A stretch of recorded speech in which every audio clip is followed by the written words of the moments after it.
പോരെ ക്യൂൻസ് ഹോട്ടലിലെ ക്യാമറ നീ കണ്ടിട്ടുണ്ടാടേ? കൊള്ളാം, എന്തൊരാട്ടം. കിളവന്മാർ വരെ വീട് പോവില്ലേ? ആ എന്നാ പിടിച്ചോ, ഒരു ബാഗ് വിൽസും തീപ്പെട്ടിയും പിടിച്ചോ. ബാക്കിയോ? ബാക്കി പാർസലാക്കി ഞാൻ ബംഗ്ലാവിലേക്ക് അയച്ചു തരാം കേട്ടാ. എടാ ഇപ്പൊ ഇത് മതിയുടെ, ഇതൊന്നും വലിച്ച് ശരീരം കേട് വരുത്താതെ മക്കളെ. ചേട്ടാ, ഒന്നോ ഞങ്ങള് വേറെ ചില കാര്യങ്ങൾ പറയാം. ഏത് വേറെ ചില കാര്യം? അല്ല പാച്ചേട്ടാ, നമ്മുടെ നാട്ടിലെ ചില പകൽമാന്യന്മാരെ കാണണമെങ്കിൽ ഏ. രാത്രിയാവുമ്പോ ക്യൂൻസ് ഹോട്ടലിലെ ക്യാമറ ഹോളിൽ ചെന്ന് നോക്കിയാ മതി. വായും പൊളിച്ചല്ലേ ഇരിക്കുന്നത്?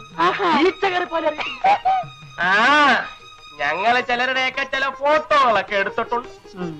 ചിലപ്പോ അത് ഈ നാട്ടിലെ ചുവരുകളിലൊക്കെ കണ്ടെന്നും വരും.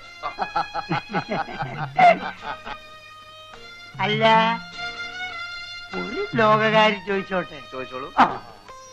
കള്ളു കുടിക്കാനും പെണ്ണുങ്ങൾ ഉടുതുടില്ലാതെ ഡാൻസ് ചെയ്യുന്നത് കാണാനും മറ്റേതൊക്കെ നിങ്ങളുടെ കൈ കാശുണ്ടല്ലേ? സപ്പോസ് പാച്ചിപ്പിള്ള ചേട്ടന്റെ കടയിൽ നിന്ന് പറ്റിയ 10 കാശ് തരാൻ നിങ്ങളുടെ കയ്യിലില്ല അല്ലേ? നോക്കിക്കോ, ഒരു ദിവസം ഉടുതുടി ഇല്ലാതെ ഈ പബ്ലിക് റോട്ടിൽ നിന്ന് ക്യാമറക്കാർ നിങ്ങളെ കൊണ്ട് കളിപ്പിച്ചില്ലെങ്കിൽ എന്റെ പേര് പാച്ചോട്ടൻ നല്ല സൂക്ഷിച്ചു നമുക്ക് മിനിസ്റ്റർ ഒന്ന് കാണണം. പിന്നെ ആ ഫോട്ടോ ഒന്ന് പത്രത്തിൽ പ്രസിദ്ധീകരിക്കണേ. പച്ചട്ടാ, ഞങ്ങൾ പോകുന്നു. പാച്ചേട്ടാ, കാണാം.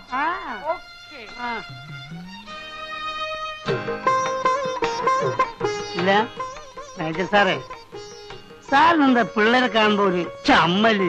അലവലാദികൾ ആഹാ. എവരെയൊക്കെ കാണുന്നതേ ഇറണക്കേടാ. ആ.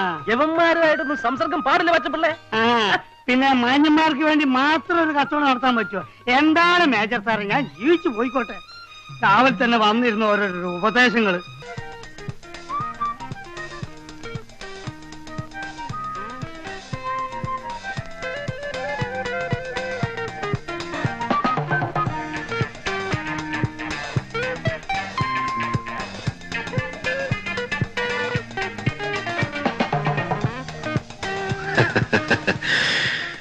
സത്യത്തിൽ നമ്മൾ നേരത്തെ പരിചയപ്പെടേണ്ടവരാണ്. നമ്മൾ പരിചയപ്പെട്ടല്ലോ. അവിടെ അവിടെ എന്നാ പറയാൻ പറ്റാത്ത അത്തരം പരിചയപ്പെടലല്ല. See I am major Nair. Hello. I am Gopan. Hello.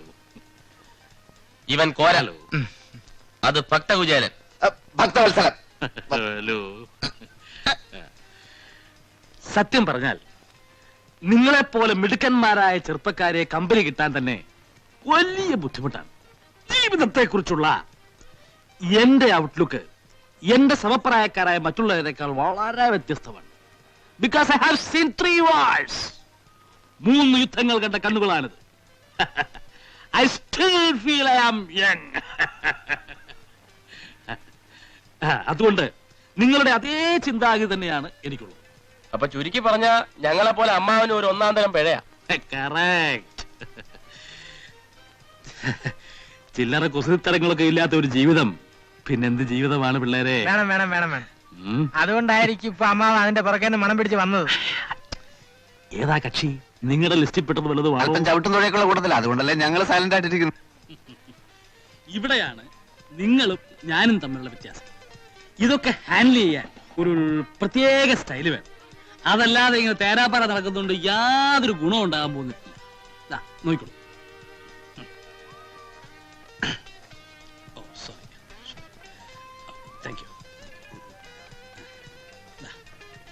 എന്താ എഴുതിയിരിക്കുന്നത്?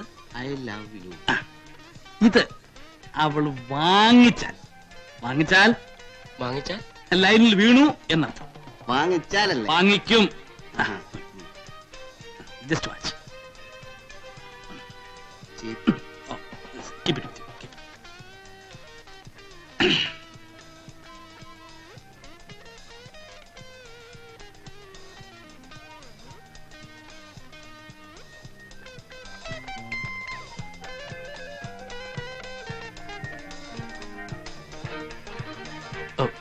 എക്സ്ക്യൂസ് മീ, ഇത് കുട്ടിയുടെ കർച്ചീഫല്ലേ?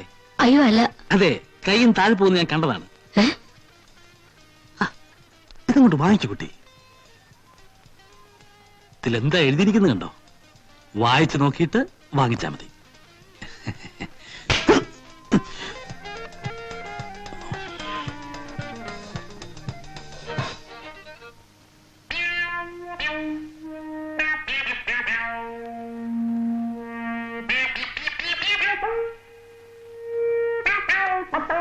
അമ്മാവോ ഈ സ്റ്റൈല് നമുക്ക് വേണ്ട, തടി കേടാവും.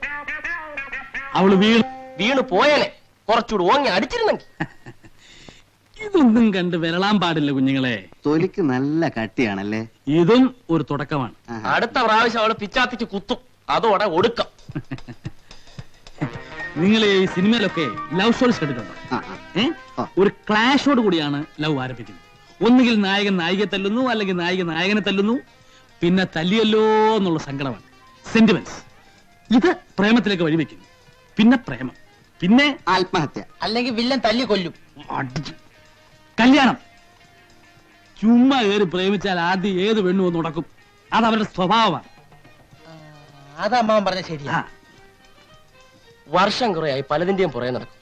ഇതുവരെയായിട്ട് ഒറ്റ എണ്ണം പോലും തിരിഞ്ഞു നോക്കിയിട്ടില്ല. അതിന്റെ രഹസ്യം എന്താ? തല്ലു കൊണ്ടിട്ടുണ്ടോ? ഇഷ്ടം പോലെ. പെണ്ണുങ്ങളുടെ തല്ലു കൊണ്ടിട്ടുണ്ടോ? അതിനുള്ള ഭാഗ്യം പോലും ഉണ്ടായിട്ടില്ല. അതാ, അടിയുടെ ചൂടറിഞ്ഞെങ്കിലേ പ്രേമത്തിനും ചൂടുണ്ടാവും.